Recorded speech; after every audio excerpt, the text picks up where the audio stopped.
ঠিক আছে দাদা, যদি এই সত্যিটা কেউ না জেনে থাকে তাহলে এই সত্যি আমি নিজেই জেনে নেব। যদি আমাকে কৃষ্ণের সাথে থাকতে হয় তাহলে আমি কৃষ্ণের মৃত্যুকে বাধা দেব।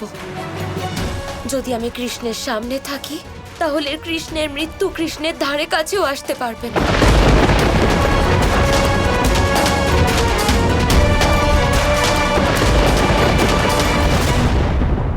মুখে মধুর বচন আর মনে কুটিল পরিকল্পনা, অসাধারণ শাম্ব। শত্রুর সাথে থেকে তার সাথে মৈত্রীপূর্ণ আচরণ করে তার শিকড় উপড়ে ফেলাই হলো কূটনীতি। আপনি আমার কাজে প্রসন্ন হয়েছেন, এটা আমার কাছে খুব বড় একটা পাওনা গুরুদেব। বাবাকে ধীরে ধীরে শেষ করতে আমার অত্যন্তই ভালো লাগবে। অবশেষে আমার প্রতিশোধ যে পূর্ণ হতে চলেছে। ভুলে যাও প্রতিশোধের কথা। মনে রেখো, তোমার লক্ষ্য পূরণের জন্য কৃষ্ণ তার পুত্র তার পৌত্রদেরই রাজা বলে মেনে নিতে হবে, যাতে দ্বারকাতে সর্বত্র তোমার সুনাম ছড়িয়ে পড়ে। তোমাকে কৃষ্ণের কৃপা দৃষ্টিতে থেকে সুযোগের অপেক্ষা করতে হবে। ভেবে দেখুন গুরুদেব, আপনি বাবার পতনের ব্যাপারে কিছু না কিছু নিশ্চয়ই জেনে থাকবেন। দয়া করে বলুন যে ওনার পতন কিভাবে হতে চলেছে। আমি তোমায় এটুকু বলতে পারি যে গান্ধারী অভিশাপ দেওয়ার সময় কৃষ্ণকে বলেছিলেন, তোমায় অভিশাপ দিচ্ছে কৃষ্ণ, যেভাবে তুমি আমার সমগ্র কুলকে নিজেদের মধ্যে যুদ্ধ করিয়ে শেষ করে দিয়েছো, ঠিক সেইভাবেই তোমার যদু বংশ নিজেদের মধ্যে যুদ্ধ করে শেষ হয়ে যাবে। তাহলে তো এর একটাই অর্থ দাঁড়ায় যে বাসুদেব শ্রীকৃষ্ণের পতনের কারণ স্বয়ং যদু বংশই হবে। শাম্ব, যদুবংশীয়দের একত্রিত করো, ওদের বিশ্বাস অর্জন করো, কিন্তু মনে রেখো এই বিষয় কৃষ্ণ আর ওর উত্তরাধিকারীরা যেন কোনো কিছু টের না পায়।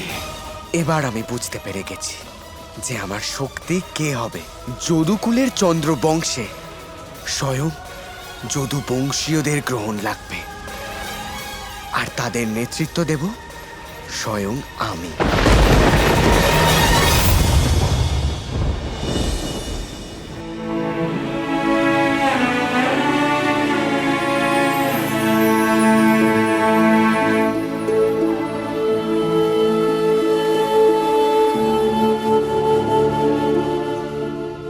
আমি শুনলাম তুমি দাদাকে প্রশ্ন করছিলে যে কৃষ্ণের মৃত্যু কিভাবে হতে চলেছে।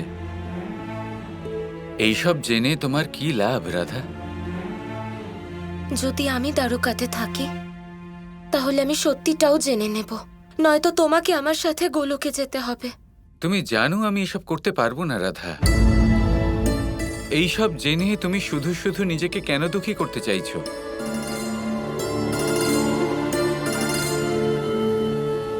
ওই দেখো আমাদের নিবাস স্থান, আমাদের গোলক। দেখো কিভাবে গোপীগণ আমাদের জন্য অপেক্ষা করছেন। আমাদের সাথে রাস করতে চাইছেন ওনারা। আমিও সেটার জন্যই অপেক্ষা করছি। এখন তো আমি গোলক যেতে পারবো না রাধা, কিন্তু হ্যাঁ, আমরা রাস এখানে অবশ্যই করতে পারি। আমি জানি যে তুমি প্রেম ভাব স্থগিত রেখেছ। প্রেমের অবর্তমানে রাধাকৃষ্ণ তো রাস করতেই পারেন, তাই না? না কৃষ্ণ, আমরা প্রেম বিহনে রাস করতে পারবো না। এবার রাস হলে শুধু গোলকে হবে। ঠিক আছে, কোনো ব্যাপার নয়, কিন্তু কথা তো বলতেই পারি। কতদিন হয়ে গেছে রাধা রানীর সাথে ঠিক করে গল্পই করতে পারিনি। না, আমি তোমার সাথে কোনো কথা বলতে চাই না। রাধা,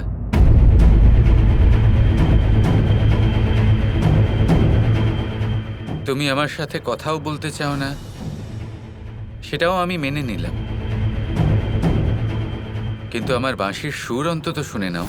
এই বাঁশির সুর আমার মনের কথা তোমার কাছে পৌঁছে দেবে রাধা।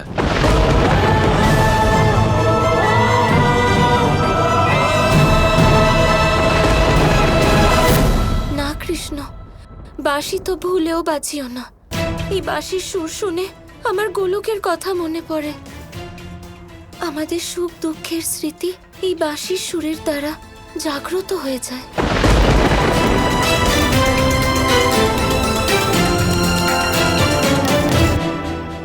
তোমাকে এইভাবে দেখে আমার মনও দুঃখে ভরে উঠছে রাধা। তাহলে চলো গোলকে। আমি কর্মবদ্ধ হয়ে আছি রাধা। তুমি জানো যে আমি যেতে পারবো না। আমার প্রারব্ধে যা আছে তার সম্মুখীন আমাকে হতেই হবে। যদি তুমি কর্মবদ্ধ হয়ে থাকো তাহলে আমিও বিবশ হয়ে আছি। যদি তুমি গোলকে যেতে না পারো, এখানে না প্রেম থাকবে, না রাস হবে, আর না বাঁশি বাজবে।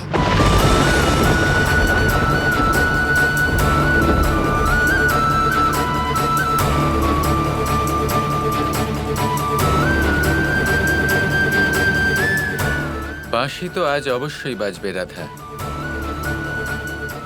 রাধার প্রেমের জন্য যদি নাও বাজাই, কিন্তু এই বাঁশির সুর তো আমি অবশ্যই তুলব। মহাদেব, দেবী রাধা যাতে শ্রীকৃষ্ণকে আবার না ভালোবেসে ফেলেন, সেই জন্য উনি শ্রীকৃষ্ণর বাঁশির ধ্বনি শোনার জন্য অস্বীকার করলেন। আর অন্যদিকে শ্রীকৃষ্ণ বলছেন উনি বাঁশি অবশ্যই বাজাবেন। এর অর্থ কি? এর অর্থ এটাই গৌরী, যে আজ পর্যন্ত শ্রীকৃষ্ণ শুধুমাত্র নিজের প্রেমের জন্য বাঁশি বাজিয়েছিলেন, কিন্তু আজ আমার আরাধ্য অন্য কোনো কারণে, অন্য কোনো আবেগে বাঁশি বাজাবেন। এ কেমন আবেগ মহাদেব? যন্ত্রণার আবেগ। আজ আমার আরাধ্য যন্ত্রণা মনে বাঁশি বাজাবেন।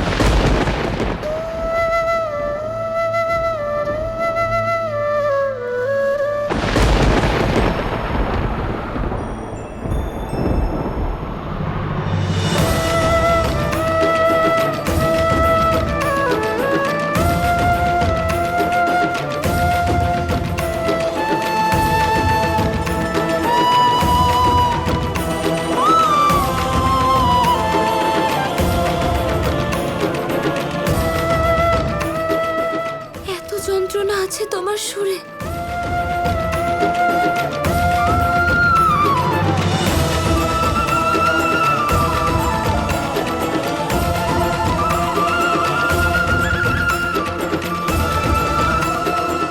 থামো কৃষ্ণ।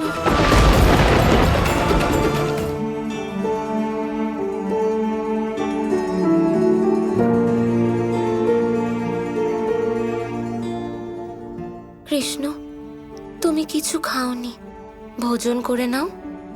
আমার খিদে নেই রাধা। কিন্তু তা কি করে সম্ভব? এমনি খিদে নেই আমার, তুমি চিন্তা করো না। কৃষ্ণ, আমি প্রেম করতে বারণ করেছি, কিন্তু আমি নিজের দায়িত্ব থেকে পিছু হটতে পারি না। আমি নিজের হাতে খাইয়ে দেব? না, যদি আমরা প্রেম না করতে পারি, তোমার জন্য বাঁশি না বাজাতে পারি, কথা না বলতে পারি, রাস না করতে পারি, তাহলে তোমার হাত থেকে খাবার খাওয়াটাও উচিত হবে না। কিন্তু তুমি এনেছো, এই বিষয়টাকে আমি সম্মান জানাই, সেই জন্য আমি এক গ্রাস অবশ্যই খাবো।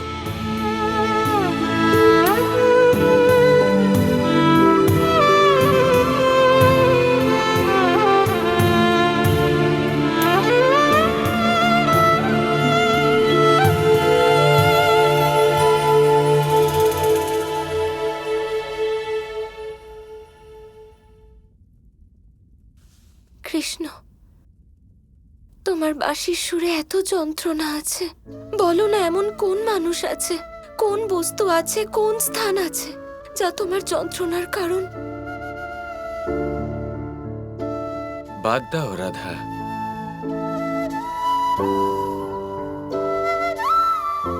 এমনিতেও এসব জেনে তুমি কি করবে?